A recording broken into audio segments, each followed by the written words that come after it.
Generally आपने ये सुना होगा ना कि मार्केट का ट्रेंड आज अप ट्रेंड है या मार्केट का ट्रेंड आज डाउन ट्रेंड है। लास्ट वीक मार्केट के सेंटिमेंट्स डाउन ट्रेंड थे। जनरली अगर मैं एक्चुअल सिनेरियो बोलूं अभी का, तो आजकल जियोपॉलिटिकल टेंशन के कारण मार्केट का डाउन ट्रेंड चल रहा है। तो ये ट्रेंड एक्चुअली होता क्या है? From the very basic, trend होता क्या है यही हम आज समझेंगे।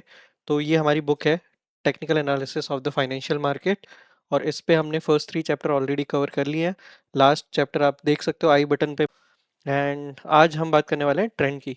ठीक है, तो slow and steady always wins the race, तो यही हमारी अप्रोच है यहाँ पे। पूरी बुक में कवर कर रहा हूँ technical analysis of the fundamental market, जिसमें लास्ट चैप्टर हमारा था कंस्ट्रक्शन ऑफ चार्ट, जहाँ पे हमने टाइप्स ऑफ चार्ट के बारे में समझा था, कैंडलस्टिक्स के बारे में समझा था। आज हम बात करने वाले हैं ट्रेंड की। ठीक है, so without any further ado let's just begin.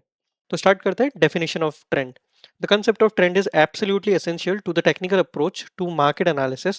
All of the tools used by the chartists, support and resistance levels, price patterns, moving averages, trend lines, etc., have the sole purpose of helping to measure the trend of the market for the purpose of participating in the trend. We often hear such familiar expression as always trade in the direction of the trend, never buck the trend, or trend is your friend. So let's spend a little time to define what a trend is and classify it into a few categories. तो generally हम बहुत सारे technical terms सुनते हैं, जैसे support and resistance levels, price patterns, moving averages, trend lines. तो हम generally करना क्या चाह रहे हैं, हम मार्केट के ट्रेंड का पता लगाना चाह रहे हैं कि मार्केट का ट्रेंड कैसा है, और जिस साइड ट्रेंड होगा हम उसी साइड राइड करेंगे, यानी कि हम उसी डायरेक्शन में ट्रेड लेंगे और हम प्रॉफिट बनाएंगे। सो ट्रेंड इज अवर फ्रेंड को हम रियल सिनेरियो में यूटिलाइज करने की कोशिश करेंगे। तो इसके लिए हम समझेंगे कि ट्रेंड होता क्या है। In a general sense, the trend is simply the direction of the market, which way it is moving. But we need a more precise definition with which to work. Generally अगर समझा जाए तो trend का मतलब है किस direction में market move कर रहा है। अगर मार्केट ऊपर की तरफ जा रहा है तो हम बोलेंगे अप ट्रेंड है, नीचे की तरफ जा रहा है तो डाउन ट्रेंड है। बट इसकी थोड़ी सी टेक्निकल डेफिनेशन भी हम समझेंगे। But we need a more precise definition with which to work. First of all, markets don't generally move in a straight line in any direction. Market moves are characterized by a series of zigzags. कभी भी market straight line में नहीं move करता है, zigzag जाएगा। अगर ऊपर भी जाना होगा तो जिगजैग करते हुए जाएगा, नीचे भी जाना होगा तो जिगजैग करते हुए जाएगा। ठीक है, these zigzags resemble a series of successive waves with fairly obvious peaks and troughs. It is the direction of those peaks and troughs that constitute market trend. ठीक है, तो अगर zigzag डायरेक्शन में जा रहे हैं तो उसमें क्या होगा, पीक यानी कि एक हाई पॉइंट भी होगा और ट्रफ यानी कि लोएस्ट पॉइंट भी होगा, और इन्हीं पीक से ट्रफ को मिलाते हुए हमें क्या पता चलेगा, मार्केट का ट्रेंड बने पता चलेगा। Whether those peaks and troughs are moving up, down or sideways tells us the trends of the market. Simple, अगर वो ऊपर की तरफ जा रहे होंगे पीक्स और ट्रफ्स तो हम बोलेंगे अप ट्रेंड है, अगर साइडवेज होंगे तो साइडवेज मार्केट है, अगर नीचे की तरफ आ रहे होंगे पीक्स एंड ट्रफ्स तो हम बोलेंगे कैसा मार्केट है, डाउन ट्रेंड है। Whether those peaks are moving or troughs are moving, that's basically going to decide the trend of the market. An uptrend would be defined as a series of successively higher peaks and troughs. And troughs ऐसा नहीं है कि सिर्फ higher peak बना रहे trough नहीं, तो higher peak भी और ट्रफ दोनों हायर हायर बनते रहेंगे, तब हम बोलेंगे कि अप ट्रेंड है। A down trend is just the opposite, a series of declining peaks and troughs. Horizontal peaks and troughs would identify a sideways price trend. Figure से समझते हैं ज्यादा जल्दी इजीली क्लियर होगा आप लोगों को। देखो ये एक अप ट्रेंड का एग्जांपल है। कैसे हमको पता चला कि एक पीक यहाँ पे थी, एक ट्रफ यहाँ पे था, अगली पीक पिछली पीक से ऊपर बनी, अगला जो ट्रफ था यानी कि लोवेस्ट। पीक और ट्रफ आप लोग को पता होगा, हमने जूनियर ग्रेड्स में भी पढ़ा हुआ है ऑलरेडी, साइंस की बुक में या कहीं भी आपने पता होगा आपको। पीक यानी कि हाईएस्ट पॉइंट, ट्रफ यानी कि लोवेस्ट पॉइंट, आप ऐसे समझ के चल सकते हो। ठीक है, तो इसका जो हाईएस्ट पॉइंट है और अगला जो हाईएस्ट पॉइंट है ये क्या है, पिछले वाले से ऊपर है, और जो पिछला लोवेस्ट पॉइंट है और अगला लोवेस्ट पॉइंट है, ये वाला लोअर लोवेस्ट पॉइंट इससे ऊपर है, तो ये एक अप ट्रेंड है। ठीक है, सो अप ट्रेंड में क्या होता है, हायर हाइज और हायर लोज बनता है। ठीक है, लो भी ऊपर बनेगा पिछले लो से और हाई भी ऊपर बनेगा पिछले हाई से। So example of an up trend with ascending peaks and troughs. Okay, down trend opposite हो जाएगा, पिछला पीक यहाँ से स्टार्ट होगा अगर, तो मान लो ये इसका पीक था तो अगला पीक उससे छोटा बनेगा, उसका अगला उससे और छोटा बनेगा। सिमिलरली ट्रफ, ये ट्रफ था तो इसका अगला ट्रफ और नीचे बनेगा, अगला ट्रफ और नीचे बनेगा। तो ये डाउन ट्रेंड का एग्जांपल हो गया। अगर पीक और ट्रफ लगभग सेम हाइट में ही है, एग्जैक्ट सेम मिलते नहीं है कभी भी, बट एक रेंज में जैसा अगर आपको दिखेंगे, सिमिलर हाइट पे दिखेंगे, बहुत बड़ा डिफरेंस नहीं दिखेगा, तो आप उसको साइडवेज ट्रेंड बोलोगे। जैसे ये साइडवेज ट्रेंड का एग्जांपल है जिसमें almost equal highs and equal lows बन रहे हैं। ठीक है, this is an example of sideways trend with horizontal peak and trough. This type of market is often referred to as trendless. ठीक है, साइडवेज मार्केट को हम ट्रेंडलेस भी बोलते हैं क्योंकि क्लियर डायरेक्शन पता नहीं चलती ना हमें। ऑलराइट, तो ये एक एग्जांपल है जिसमें साइडवेज ट्रेंड भी है, अप ट्रेंड भी है और डाउन ट्रेंड भी है। ये साइडवेज ट्रेंड है जहाँ से ऑलमोस्ट सिमिलर यहाँ पे आप बोलोगे कि हाई लोज बन रहे हैं, और ये वाला यहाँ से पहले नीचे की तरफ आते रहा मार्केट, तो ये लोअर ट्रेंड था, ये साइडवेज ट्रेंड है, और यहाँ से फिर मार्केट ऊपर की तरफ जाने लगे तो ये अप ट्रेंड हो गया। Okay, trend has three direction. We have mentioned an uptrend, downtrend, and sideways trend for a very good reason. Most people tend to think of market as being always in either uptrend or a downtrend. The fact of the matter is that market actually move in three direction: up, down, and sideways.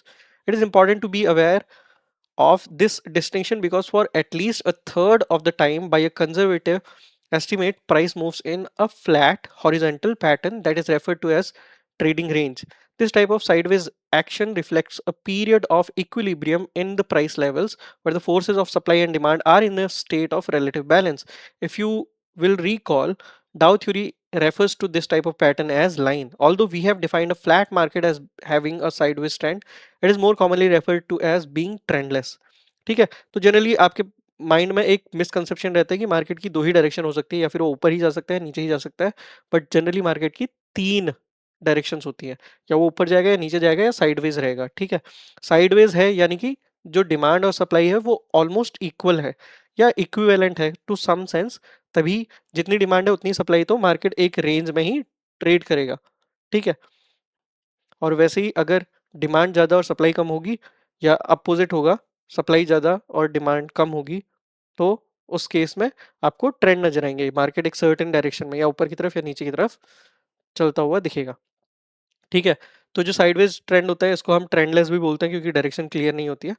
अगर आप लोगों ने trading करी होगी या फिर अगर आप फ्यूचर में करोगे, तो यही जो साइडवेज मार्केट होता है ना, यही सबसे ज़्यादा ट्रैप करता है। क्योंकि ये जो बनता है साइडवेज मार्केट है, ये तो आपको बाद में पता चलता है ना, जब आप बाद में एनालाइज करते हो, जब डे क्लोज हो जाता है या फिर वो रेंज से मार्केट निकल गया होता है, तब आप देखते हो कि हाँ यहाँ पे साइडवेज रेंज पे था market. But during that phase, जब आपने लो पे बाय किया और वो एक सर्टेन पॉइंट पे गया, फिर आपने एक्सपेक्ट किया कि और ऊपर जाएगा, वहां से मार्केट नीचे आ गया, फिर से वो थोड़ा ऊपर गया, पर बार बार ऐसे ही होते रह रहे हैं, तो इसमें ट्रैपिंग होती है बहुत ज्यादा। नीचे से आपने खरीदा, ऊपर गया, आप रुके रहे, फिर वो नीचे आ गया, तो फिर आपकी क्या हो जाएगी, लॉस हो जाएगा। सिमिलरली आपने टॉप पे बाई कर दिया तो वो तो बड़ा लॉस लगना ही है। मार्केट नीचे की तरफ आ रहा था, आपने सोचा नीचे जाएगा, और एक पॉइंट के बाद वो पलट गया, तो फिर उसमें क्या हो जाएगा, फिर से लॉस हो जाएगा। तो इसीलिए ये क्या है, जो साइडवेज मार्केट होता है, इसको जनरली अवॉइड किया जाता है। अनटिल अनलेस आप पिन पॉइंट एंट्री पकड़ ले रहे हो, आप बहुत प्रो ट्रेडर हो गए हो, उनसे भी गलती होती है, बट जनरली अवॉइड करना चाहिए, the safest place to be. Most technical tools and systems are trend following in nature, which means they are primarily designed for markets that are moving up or down. They usually work very poorly or not at all when markets either enter these lateral or trendless phases. It is during these periods of sideways market movement that technical traders experience their greatest frustration. तो generally जो indicator वगैरह और बाकी सारी चीज़ें technical terms बनाई हैं, वो या फिर अप ट्रेंड या डाउन ट्रेंड में जब मार्केट होगा तो वो क्लियरली जस्टिफाई करती है।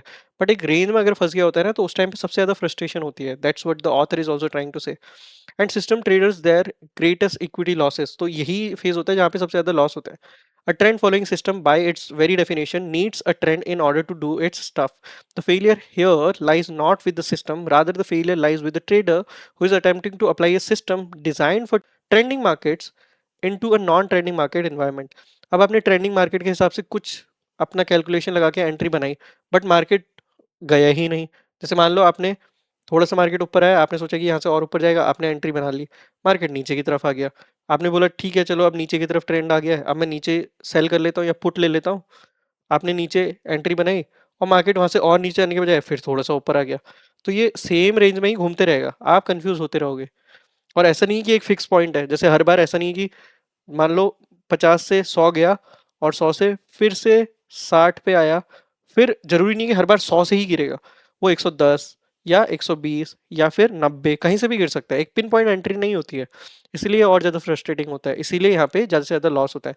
अदर डायरेक्शन में भी सेम ही होगा। ठीक है, now there are three decision confronting the trader whether to buy a market, go long, sell a market, go short, or do nothing, stand aside. When a market is rising, the buying strategy is preferable. When it's falling, the second approach would be correct. However, when the market is moving sideways, the third choice to stay out of the market is usually the wisest. That's really, really, really important. This is something where you have to emphasize. The third choice to stay out of the market is usually the wisest. The market sideways होगा तो please please please, अगर आपने identify कर लिया कि market sideways है, avoid trading. Wait for the right trending market and then go for the trading. Okay, क्योंकि उस केस में आपकी विनिंग पॉसिबिलिटीज ज्यादा होती है, प्रोबेबिलिटीज ज्यादा होती है. Trend has three classifications. In addition to having three directions, trend is usually broken down into three categories mentioned in the previous chapters. Those three categories are the major, intermediate, and near term trends. In reality, there are almost an infinite number of trends interacting with one another, from the very short term trends covering minutes and hours to super long trends lasting for 50 to 100 years. Most technicians, however, limit trend classification to three. There is a certain amount of ambiguity, however, as to how different analysts define each trend. ठीक है, तो time के basis पे हम classification कर सकते हैं कि तीन टाइप के ट्रेंड है, कम टाइम फ्रेम में और इंटरमीडिएट और बहुत लंबा ट्रेंड. जनरली ऐसे आप समझ सकते हो.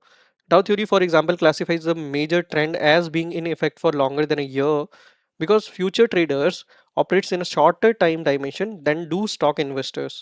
ठीक है, तो फ्यूचर ट्रेडर्स क्या करते हैं, शॉर्टर टाइम के लिए होते हैं स्टॉक इन्वेस्टर्स के कंपैरिजन में. जैसे अगर आप एक स्टॉक बाई करोगे तो आप एक्सपेक्ट करोगे उसको ज़्यादा लंबे टाइम तक होल्ड करना, but future traders, futures and आजकल ऑप्शंस ट्रेडर्स भी, हम कम टाइम फ्रेम में ऑपरेट करते हैं. तो वो हम लॉन्ग टाइम का ट्रेंड लेके क्या करेंगे, जब हमारा ट्रेड जहाँ पे हमने एग्जीक्यूट करना है वही टाइम छोटा है, तो हमको क्या करना है कि 100 साल में मार्केट इतना ऊपर चल जाएगा जब हमने 1 घंटे में, 5 मिनट में या 2-4 मिनट में अपना ट्रेड कंप्लीट बाइंग सेलिंग दोनों करके निकल लेना है. Right, so that is the point the author is trying to make over here. Because future traders operate in a shorter time dimension than do stock investors, I would be inclined to shorten the major trend to anything over 6 months in the commodity markets. Dow defined the intermediate or secondary trend as 3 weeks to as many months, which also appears about right for the futures market. The near term trend is usually defined as anything less than 2 or 3 weeks. तो near term trend आप कोई भी 2 या 2 हफ्ते से छोटा trend जो होगा उसको आप नियर टर्म ट्रेंड बोल सकते हो. ठीक है, इंटरमीडिएट उससे बीच का और 6 मंथ से ऊपर का आप मेजर ट्रेंड बोल दोगे. Each trend becomes a portion of its next larger trend. For example, the intermediate trend would be a correction in the major trend. In a longer term uptrend, the market pauses to correct itself for a couple of months before resuming its upward path. The secondary correction would itself consist of shorter waves that would be identified as near term dips and rallies. This theme recurs many times, that each trend is part of the next larger trend and is itself comprised of smaller trends. ठीक है, तो each trend क्या होगा, अगले trend का एक part होगा और अपने से छोटे जो ट्रेंड है उसको अपने में लिए होगा, ऐसा बोल रहे हैं. जैसे एक एग्जांपल दिया हुआ है कि बहुत बड़े ट्रेंड में आप साल का देख रहे हो तो साल में मार्केट ऊपर की तरफ जा रहा है, बट इंटरमीडिएट यानी कि कुछ महीनों के अंदर वो नीचे की तरफ आ रहा है. तो बड़े ट्रेंड में अगर आप देखोगे तो वो करेक्शन हो रहा है, बट छोटे ट्रेंड में डाउन ट्रेंड है. राइट, तो एक बड़ा ट्रेंड अपने अंदर छोटे ट्रेंड को लेते हुए चलता है, is what the author is trying to convey over here. In figure 4.2a, the major trend is up as reflected by the rising peaks and troughs. Point 1, 2, 3, 4. Right, this one. 1, 2, 3, 4. तो अगर आप compare करोगे तो ये up trend है ना. 1 से ऊपर 2 है, 3 थोड़ा सा करेक्शन आया, बट अल्टीमेटली 4 इन सबसे ऊपर है. तो मेजरली अगर आप देखोगे 1 के कंपैरिजन में 4 तो ऊपर ही है, तो ये एक अप ट्रेंड का एग्जांपल है. Right, the corrective phase 2 to 3. देखो, अप ट्रेंड में हमने पढ़ा था कि जो प्रीवियस पीक है वो नेक्स्ट पीक से छोटा होता है या नेक्स्ट पीक प्रीवियस पीक से बड़ा होता है. यहाँ पे तो हो रहा है फर्स्ट से बड़ा पीक है सेकंड का, बट थर्ड वाला जो पीक है या फिर ट्रफ है वो नीचे की तरफ है. 0.3 अगर आप देखोगे तो वो 2 से नीचे है. तो ये वाला फेज को उन्होंने करेक्शन फेज बोला गया है, 2 से 3 के बीच का. 1 से 2 में अप ट्रेंड में चल रहा था मार्केट, 2 से 3 में एक करेक्शन आया, करेक्शन यानी कि थोड़ा सा मार्केट नीचे की तरफ आया, फिर 3 से 4 में फिर से अप ट्रेंड हो गया. Okay, now The corrective phase 2-3 represents an intermediate correction within the major uptrend, but notice that the wave 2-3 also breaks down into three smaller waves A, B, C. At point C, the analyst would say that the major trend was still up, but the intermediate and near-term trends were down. At point 4, all three trends would be up. It is important to understand the distinction between the various degrees of trend. When someone asks what the trend is in a given market, it is difficult, if not impossible, to respond until you know which trend the person is inquiring about. So अगर market का trend कोई generally जानना चाहता है तो आपने पता करना पड़ेगा कि किस टाइम फ्रेम के बेसिस पे वो पूछना चाह रहा है. तो यहाँ पे एक एग्जांपल दिया गया है कि जनरली मार्केट का एक अप ट्रेंड था, बट अगर एक फेज के बीच में देखोगे तो वो डाउन ट्रेंड भी आया. A secondary correction within the major uptrend, each secondary wave in turn divides into near term trends. For example, secondary wave 2-3 divides into minor waves ABC. तो ये अगेन एग्जांपल दिया हुआ है. Short trend is down, major trend is up, intermediate trend is again down. 3 degrees of trend यहाँ पे समझाया गया है. ठीक है, मेजर ट्रेंड यानी कि लंबे टाइम पीरियड में ऊपर की तरफ जा रहा है मार्केट, बट अगर छोटे टाइम पीरियड में देखोगे शॉर्ट ट्रेंड तो ये डाउन है. इंटरमीडिएट ट्रेंड भी डाउन है, बट एक लंबे टाइम पीरियड में ऊपर की तरफ ही जा रहा है. बीच बीच में अगर मेजर ट्रेंड के कंपैरिजन में आप देखोगे तो करेक्शन आए हो सकते हैं, ऐसा समझना है आपने. Quite a bit of misunderstanding arises because of different traders perceptions as to what is meant by trend. To long term position traders, a few days to a few weeks price action might be insignificant. तो देखो, trading style के basis पे आपके लिए trend की definition या trend actually है क्या वो भी डिफरेंट हो सकता है. जैसे एक लॉन्ग टर्म पोजीशन ट्रेडर है जिसने साल 2 साल 3 साल के लिए ट्रेड को लेना है, तो उसके लिए कुछ हफ्तों का, कुछ दिनों का डेटा और कुछ दिनों का प्राइस एक्शन इनसिग्निफिकेंट होगा. जैसे अभी भी वॉर लाइक सिचुएशन चल रही है जिसके कारण शॉर्ट टर्म में बहुत नीचे की तरफ जा रहा है मार्केट, बट किसी ने अगर 5 साल के हिसाब से एक पोजीशन ली हुई है या कहीं कोई स्टॉक बाय किया हुआ है तो वो क्या करेगा, अभी नीचे करेक्शन में और बाय करेगा, क्योंकि अल्टीमेटली उसका तो बड़ा एम है ना, ज़्यादा सालों में तो ऊपर ही जाना है मार्केट को, ऐसा उसने कैलकुलेशन किया होगा. तो उसके लिए ये एक बाइंग अपॉर्चुनिटी बन जाएगी even in this negative market. So long term position trader के लिए फ्यू वीक्स और few days price action might be insignificant. To a day trader, a 2 or 3 day advance might constitute a major uptrend. It's especially important then to understand the different degrees of trend and to make sure that all involved in a transaction are talking about the same ones. As a general statement, most trend following approaches focus on the intermediate trend, which may last for several months, the near term trend, usually primarily for timing purposes, and an intermediate uptrend, short term setbacks would be used to initiate long positions. ठीक है, तो यहीं पे हम आज की video को and करते हैं. आज हमने ट्रेंड की जनरल डेफिनेशन समझी, 3 टाइप के ट्रेंड क्या क्या होते हैं वो समझा, उनकी कैटेगरी समझी, टाइम के बेसिस पे भी हमने समझा. पहले हमने समझा एक ट्रेंड क्या होता है कि किस डायरेक्शन में मार्केट मूव कर रहा है. जनरली अगर हम डिफाइन करें तो वो एक ट्रेंड कहलाता है. मार्केट अगर ऊपर की तरफ जा रहा है तो अप ट्रेंड, नीचे की तरफ जा रहा है तो डाउन ट्रेंड. अगर एक कहीं भी ट्रेंडलेस है तो उसको साइडवेज ट्रेंड बोला जाता है या साइडवेज बोला जाता है, ट्रेंडलेस बोला जाता है. उसके बाद हमने समझा टाइम के बेसिस पे नियर टर्म, इंटरमीडिएट और लॉन्ग. नियर टर्म यानी कि कम टाइम पीरियड पे, फिर इंटरमीडिएट कुछ मंथ्स वाला और उसके बाद लॉन्ग टर्म सालों वाला. ठीक है, और अल्टीमेटली हमने समझा कि कैसे मेजर ट्रेंड अपने अंदर जो माइनर ट्रेंड्स हैं उसको लेके चलता रहता है. ठीक है, so that is what we have covered today, basic definition of trend and everything.